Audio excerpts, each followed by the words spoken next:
கர்நாடக முதல்வர் சித்தாராமையா பேசுகையில், கமல்ஹாசனுக்கு கன்னட மொழி குறித்த வரலாறு தெரியவில்லை. கன்னட மொழிக்கு நீண்ட வரலாறு உண்டு. அதனை பற்றி தெரியாமல் கமல்ஹாசன் பேசுவதாக கூறியிருக்கிறார். அதேபோல் வாட்டாள் நாகராஜ் போன்றோரும் கமல்ஹாசனுக்கு கண்டனத்தை தெரிவித்துள்ளனர்.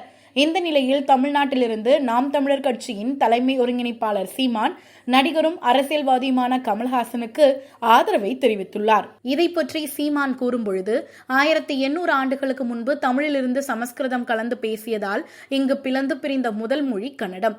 1600களில் தெலுங்கு, 15ஆம் நூற்றாண்டில் மலையாளமும் பிறந்தது.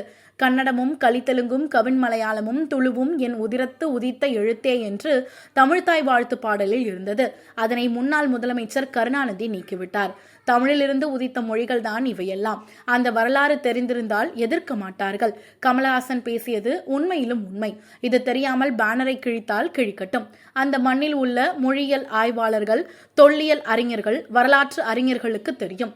இது தெரியாமல் செய்யும் பிழைதான் என்று தெரிவித்திருக்கிறார்.